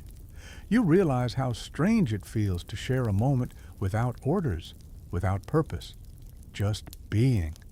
Eventually, you part ways. Back in the house, the festivities still echo faintly in the distance, laughter carried by the wind. You find the others in the servants' quarters, already half asleep from exhaustion. You sit beside Livia, who hums softly under her breath. "Was it good?" she asks, not opening her eyes. "For a little while," you say. "It almost felt human." She smiles. "That's what the festivals are for, reminding us what we forget." You lie back, holding the tiny amulet in your hand. Its smooth surface feels cool against your skin. You think about the gods, how they receive offerings, eat smoke, and never hunger. Maybe that's what separates them from mortals. They never have to work for their blessings. But as your eyes close, you whisper to the charm, just in case. Keep me safe. Keep us all safe. The words feel small but real. Maybe prayers don't have to reach Olympus. Maybe it's enough if they echo inside your own chest. Sleep comes slowly, mingled with the faint hum of music outside and the warmth of shared weariness. For once, the night doesn't feel like a trap. It feels like a pause, a small sacred breath between endless days. The morning after the festival smells of spilled wine and damp ashes. Rome is quieter today, hungover, sluggish, as if the whole city sighs together. You sweep the courtyard, pushing wilted petals into piles, your head still full of last night's music. For a few moments, you almost forget who you are, but memory returns quickly here. It always does. The steward appears, barking orders about the storeroom, the accounts, the missing amphora from the feast. His tone carries a hint of suspicion. Someone must have drunk more than they were allowed. You keep your face blank and your broom moving. It's always safer to look busy. When he leaves, Livia leans close and whispers, "He blames Daphnis." You blink. The scrawny scullion? "He didn't drink," you say. "He barely eats." Livia shrugs. "Doesn't matter. Someone has to take the fault. The household runs on guilt. It keeps us steady." You nod. She's not wrong. You've learned that truth well. Rome doesn't run on laws or gods. It runs on fear. By midday, the rumor spreads. Daphnis will be sent to the ergastulum, a private prison farm where rebellious slaves are retrained. Everyone knows what that means. Some come back missing fingers. Some don't come back at all. Something inside you hardens. The injustice feels heavier than usual. You think of the mines, the fields, the lost boy Lucius, and realize that every quiet acceptance piles up until it crushes you. Historians still argue whether slaves resisted in organized ways or through small acts, theft, sabotage, slow work, broken tools. They call it everyday resistance. You call it breathing with purpose. That night, when the household sleeps, you linger in the courtyard. The moon glints off the fountain's edge. The air smells faintly of lavender and oil. You think of Daphnis locked in chains, and of Junia by the river saying, "Still breathing?" You take a deep breath and decide you'll do something, even if it's nothing heroic, just something that reminds you you're alive. The next morning, you act. The overseer leaves his tablet on the bench full of inventory notes. You spot a line marked Daphnis, transfer to estate. Quietly, while sweeping, you smudge the wax just enough to make the name unreadable. One tiny gesture. Maybe it won't change anything, but maybe, for a day or two, it buys time. You feel a thrill, small, sharp, dangerous. No one notices. The world doesn't shift, but for the first time, you've bent it slightly back toward your will. Later that day, Marcus catches your expression and grins. "You look like a man who just discovered rebellion," he murmurs. "Careful, it's addictive." You smile faintly. "You ever try it?" "Once," he says, stirring his pot. "I refused to salt the stew. They noticed. Freedom tastes worse than spoiled lentils." The humor fades as quickly as it comes. He glances around. "Just remember, defiance is a luxury. Spend it wisely." That night, whispers fill the servants' corridor. Someone's heard of a revolt down south. 30 slaves on a plantation who killed their overseer and fled to the hills.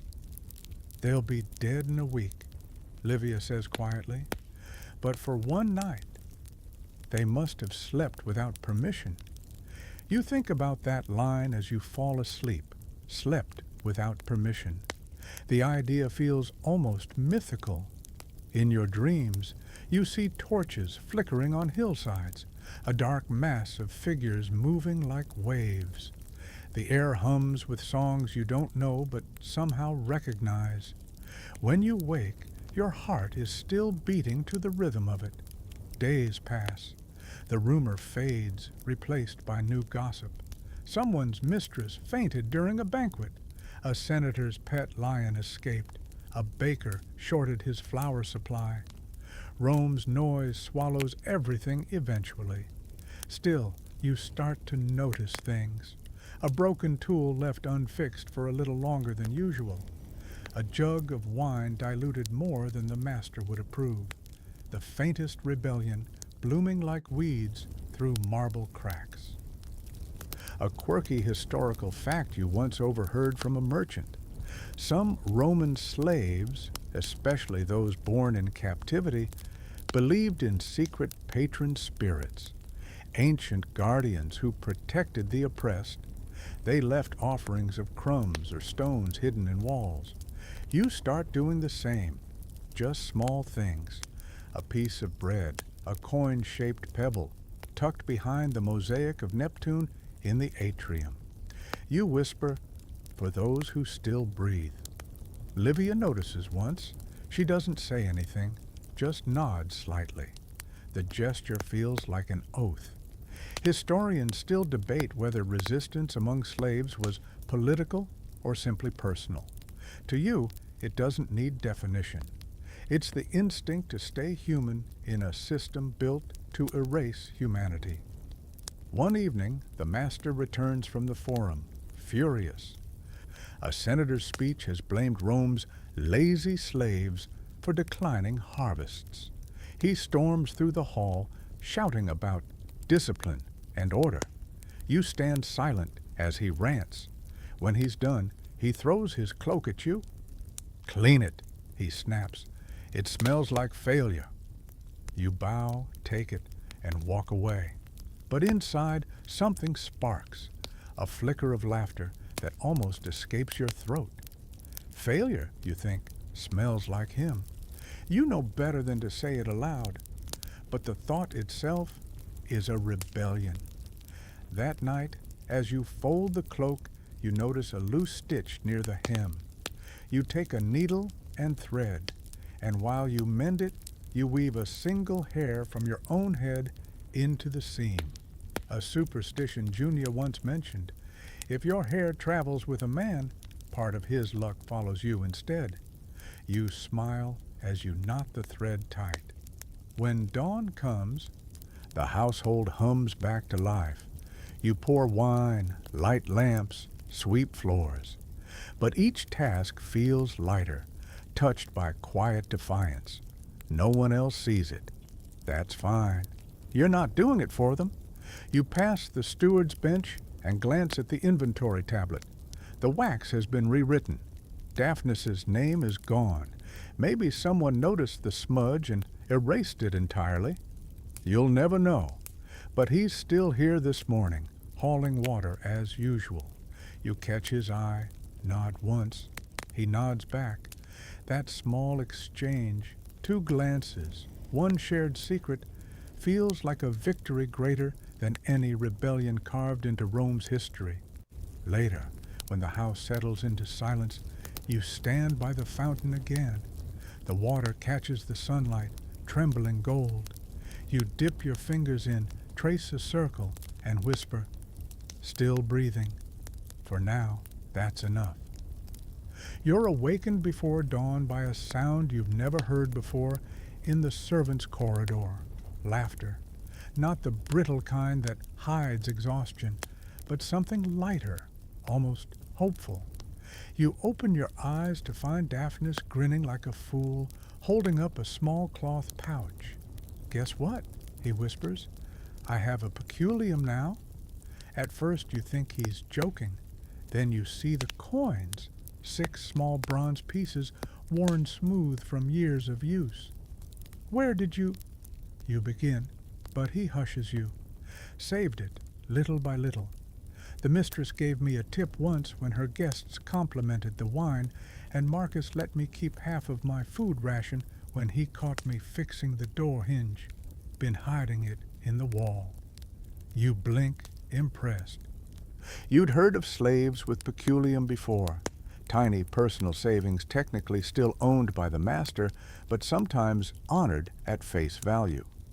Historians still argue whether these accounts gave slaves real economic freedom or just another illusion of it. For Daphnis, it clearly means something real. One day, he says, his voice trembling, I'll buy my liberty. Maybe even rent a stall by the baths. Fix sandals for people who'll have to pay me to touch their feet. He laughs again, and for a moment you laugh with him. The day unfolds normally, the same tasks, the same heat, but that tiny pouch of coins hums at the back of your mind like a heartbeat. The idea of owning even a piece of your future feels revolutionary. That night, when the house sleeps, you find yourself tracing your own small savings. A single copper coin, a threadbare tunic you might sell, and a piece of amber Junia once gave you, said to bring luck. You don't dare dream of buying freedom yet, but the thought begins to take shape, fragile but insistent. The next morning, Marcus teases you while you grind grain. You've got that look, he says, the one slaves get before they start counting years instead of days. You smile faintly. Maybe I'm learning math. He laughs. Careful. The more you plan, the harder the cage bites. He's right. The domus feels tighter lately, every corridor a reminder of the walls between you and the city beyond. Still, the idea of manumission, that shimmering word whispered like a spell, pulls at you. Freedom, it's not impossible. Some slaves earn it through loyalty, others through savings, and a few through sheer luck. That afternoon, the master calls for you. You find him in the study, surrounded by scrolls. Felix, he says without looking up, the steward tells me you can read a little, true? You hesitate. A little, Dominus? Good. You'll assist with the accounts. Perhaps you'll learn something useful. It's the first time he's spoken to you like that. Perhaps you'll learn, as if knowledge itself were a privilege he could lend or revoke. Still, you bow and accept. For days you sit quietly in the corner of his study, copying lists of goods, shipments, and expenses. Your fingers ache from holding the stylus, but your mind hums with something new. Clarity. You see how numbers become control, how ink becomes empire. You trace the flow of money through his accounts like blood through veins.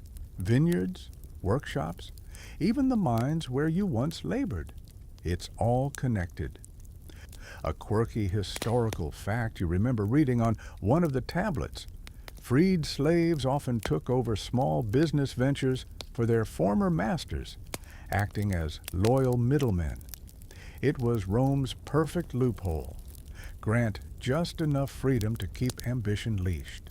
Still, the possibility excites you. When you're dismissed for the evening, you walk slower through the atrium, your mind spinning with half-formed plans. The days slip into a rhythm. Work, copy, dream, repeat. Then, one afternoon, Junia appears at the gate. She's been reassigned to a supplier's household, delivering jars of oil. You carry the amphora inside for her, and for a moment, you're alone in the hallway. You look different, she says. Do I? Yes, she smiles, like someone rehearsing freedom. You chuckle softly, maybe just pretending. She touches your arm. Pretending is how freedom starts. Then she's gone, leaving behind the faint scent of olive oil and dust. Weeks pass. Your handwriting improves. You learn to tally debts, calculate interest, and even forge the master's signature, though only once, out of curiosity. Knowledge becomes its own currency, invisible but powerful. Then one evening, while reviewing the accounts, you notice a curious entry. Peculium of Felix, 20 denarii, credited from household surplus. You blink. You didn't write that. You glance at the master. He's smiling faintly. A reward, he says, for diligence. You manage to bow without stammering. 20 denarii, enough to buy a tunic, maybe even rent a corner of freedom someday. You clutch the thought tightly, afraid it might vanish if you exhale. That night, you tell Marcus. He laughs so hard, tears glisten in his eyes. So it begins, he says. Our little scholar's buying his way out of the kitchen smoke. Maybe, you say quietly, if they let me. He sobers. They'll let you dream, Felix, but they'll sell you before they let you reach the finish line. The warning lodges in your chest. You think of Daphnis's coins, Junia's courage, your own 20 denarii that technically aren't yours at all.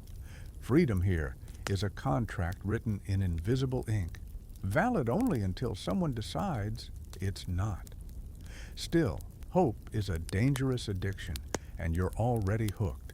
Days stretch into months. You keep saving quietly, trading small favors for scraps of coin. You mend the steward's cloak, polish the master's signet, copy extra records at night. Each act adds a grain of sand to your growing heap of possibility. Historians still debate whether manumission was an act of generosity or economic cunning. To you, it's both. A business transaction disguised as grace. Rome loves redemption stories, especially when they end with a freed slave who still knows his place. One night, as you count your coins by lamplight, you imagine it. Your libellus libertatis, the manumission document written on papyrus. You picture yourself walking through the forum as a libertus, a freedman, no longer bound by orders, but by memory. The thought fills your chest with something dangerously close to joy. Then a sound breaks it, the creak of a door. The master stands in the corridor, watching. You freeze. Still awake? He asks lightly. Counting dreams, are you? You bow quickly, hiding the pouch under your tunic. Just finishing the accounts, Dominus. He smiles. Good. Diligence becomes you. Then he turns away, leaving behind a shadow that feels heavier than the night. You sit motionless long after he's gone. The coins in your lap feel suddenly fragile, like promises whispered by a liar. But still, you don't stop saving. You can't. Because every day you hold that pouch, every night you add one more coin. You steal back a fragment of your future. When you finally lie down, you whisper the same phrase that's carried you through every kind of labor. Still breathing. And somewhere deep inside, another voice answers, faint but steady. Not forever. You wake to the sound of rain tapping against the tiles, a slow, soft rhythm that seeps into the bones of the house. The air smells clean for once, the dust beaten down. You move carefully through the quiet corridors, joints aching more than usual. You've noticed it lately, your hands stiff in the morning, your knees stubborn when you kneel. The steward calls it age, though you can't be more than 40. The work makes everyone older here. The household feels smaller these days. Some faces are gone, sold, freed, or buried. Livia caught a fever last month and never recovered. Marcus went half blind and now mostly tends the fire, humming to himself while someone else stirs the pot. Even Daphnis, lucky Daphnis, bought his freedom with those little bronze coins. The last you heard, he opened a sandal stall near the baths, just as he dreamed. Sometimes customers forget he was ever property. Sometimes he does too. You envy him without bitterness. It's a clean kind of envy, the kind that carries no poison, just curiosity about what comes next when no one owns your name. Today, Your task is simple. Mend the courtyard fence before the rain soaks the posts. You work slowly, your fingers clumsy on the rope. The younger slaves move faster, talking quietly about the next festival, the next rumor, the next day. You listen without joining in. The city beyond the walls feels farther away now, as if time itself has locked you here. At midday, the mistress walks through the atrium, pausing to light a stick of incense at the household shrine. She glances at you and says, "You've served well, Felix. You've become part of this house." The words are meant as praise, but they fall heavy, like a chain disguised as a garland. You bow low and murmur, "Thank you, Domina." Historians still argue whether long service ever softened a master's heart. You've seen both, cruelty sharpened by time and kindness dulled by habit. You no longer wonder which version you'll meet each day. You simply adjust your breath to match it. Later, the master calls you to his study. His hair has turned silver, and he moves slower now, too. "Felix," he says, gesturing for you to sit, though you remain standing out of reflex. "You've kept the accounts well these past years. You've never stolen, never lied." He pauses, studying you. "You've saved your peculium, haven't you?" Your heart stutters. "Yes, Dominus." He nods as if confirming something he already knew. "I've decided to grant you manumission. You'll be registered formally next week. You'll continue to serve this household as a freedman if you choose. I'll even sponsor your taxes." For a moment, you don't understand the words. They hover in the air, absurdly gentle. Grant you. Like freedom is something bestowed, not reclaimed. Still, your throat tightens. You manage to whisper, "Thank you, Dominus." He smiles faintly. "You've earned it." Earned. The word tastes strange, bitter and sweet. You bow deeply, hiding your trembling hands. When you leave the study, the world feels tilted, unreal. You walk to the courtyard and stand under the rain, letting it soak through your tunic. You should feel joy, but instead you feel hollow, as if the air itself doesn't know how to fit inside your chest anymore. That night, you sit by the fading kitchen fire with Marcus. He listens quietly as you tell him. "Free," he repeats softly, rolling the word like a marble between his fingers. "That's a fine sound. Don't lose it." You nod, but it doesn't feel real yet. He chuckles. "It won't. Not for a long time. You'll still wake up before dawn, still say, 'Yes, Domina,' when no one's there. The body forgets slower than the soul." A quirky historical truth comes to mind. Freed slaves often wore a felt cap, the pileus, during the ceremony of manumission. It symbolized liberty. You picture yourself wearing one, its rough fabric scratching your scalp, and you wonder if it will make you feel lighter or just exposed. Days pass in a haze. The paperwork is prepared, witnessed, sealed. You hear your new name spoken aloud for the first time. Felix Claudius, taking the master's family name as custom demands. You smile politely as it's read, though it feels less like a new beginning and more like another layer of belonging.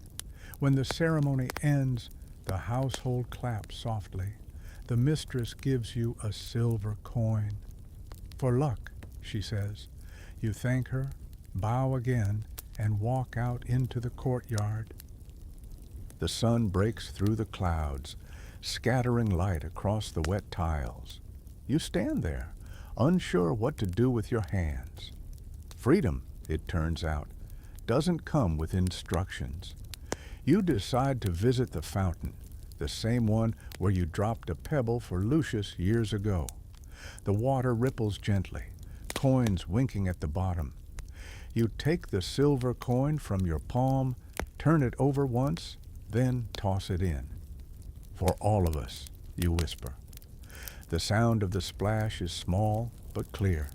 That night, for the first time, you sleep in a bed that's technically yours. The mattress feels too soft, the silence too deep. You keep waking to listen for orders that never come. Eventually, exhaustion wins. In your dream, you're walking through Rome at dawn. The streets are empty, the air clean, the Tiber shining gold in the first light. You pass familiar faces, Livia, Cotta, Junia, all smiling. No chains, no collars, just people moving freely through the mist. You reach the edge of the forum and stop. The city hums quietly, not with command, but with breath. For once, it feels alive without needing to control. You look down at your hands.